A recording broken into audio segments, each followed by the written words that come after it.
கர்த்தருக்கு பிரியமானவர்களே, இன்னைக்கு நம்ம பார்க்க போகிறது என்னன்னா, சங்கீதம் 29ஆம் அதிகாரம் 11ஆம் வசனம்.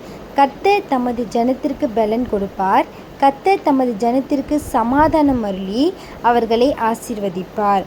இந்த வசனத்தை ஆண்டவராகிய இயேசு கிறிஸ்து எதற்காக நமக்கு தரணும், எந்த நோக்கத்தோடு நமக்கு தரணும்?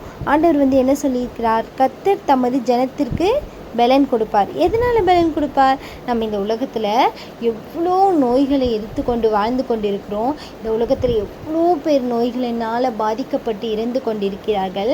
ஆனால் ஆண்டவராகிய இயேசு கிறிஸ்து இன்னைக்கு உங்களை பார்த்து சொல்கிறார், கர்த்தர் தமது ஜனத்திற்கு பலன் கொடுப்பார். அதாவது நம்ம ஜீவிக்கணும். அதாவது ஆண்டவராகிய இயேசு கிறிஸ்துவை விசுவாசிக்கும் போது தன் ஜீவன் பலப்பட்டதாக இருக்கும். அதாவது தன் ஜீவன் பலன் கொடுக்கிறதா இருக்கும். ஆண்டவராகிய இயேசு கிறிஸ்து நம்மளை பார்த்து சொல்லும்போது அந்த வார்த்தை வெளியாகும்போது நமக்கு ஒரு ஆறுதலாக, ஆண்டவர் செய்கிறார் என்ற ஒரு நம்பிக்கையாக, விசுவாசத்துடன் இருப்போன்றதுனால ஆண்டவராகிய இயேசு கிறிஸ்து இந்த வார்த்தையை உங்களுக்கு கொடுத்துருக்கார். என்ன கொடுத்துருக்கார்? கர்த்தர் தமது ஜனத்திற்கு பலன் கொடுப்பார், கர்த்தர் தமது ஜனத்திற்கு சமாதானம் அருளி. ஆண்டவர் எதற்காக உங்களுக்கு சமாதானம் தரணும்? சும்மா சண்டை போட்டுக்கிறதுனால ஆண்டவர் உனக்கு சமாதானம் தருவார்னு நினைக்கிறீங்களா? கண்டிப்பாக இல்லை.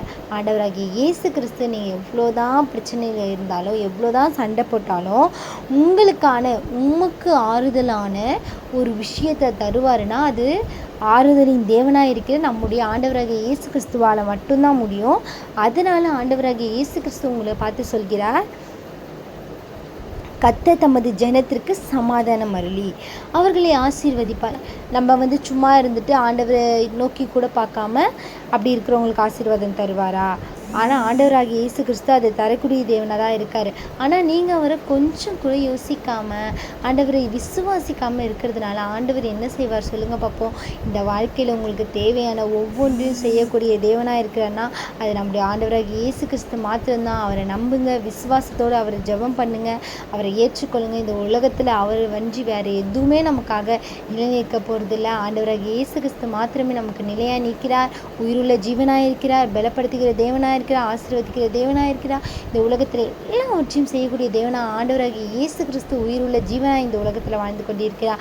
நம்மளும் இந்த உலகத்தில் வாழ ஆண்டவர் நம்மளுக்கு இவ்வளோ பெரிய பலனை கொடுத்திருக்கிறார். நீங்கள் அதற்காக ஆண்டவராகிய இயேசு கிறிஸ்து ஒவ்வொரு நாளுமே அவருக்கு தேவையான ஒவ்வொரு ஸ்தோத்திர பலிகளையும் நீங்கள் இட்டு ஏசப்பா கோசம் நீங்கள் ப்ரேயர் பண்ணி அவர் கூட நீங்கள் வாதாடும் போது ஆண்டவராகிய இயேசு கிறிஸ்து உங்களோடு பேச ஆரம்பிப்பா. உங்களுக்கு தேவையான ஒவ்வொன்றையும் செய்ய ஆரம்பிப்பா. உங்கள் வாழ்க்கையில் தேவையான எல்லாவற்றையும் நீங்கள் கேட்காத போதே உங்களுக்கு எண்ணி முடியாத அதிசயங்களை செய்யக்கூடிய தேவனாக இருக்கிறார். ஆமென்.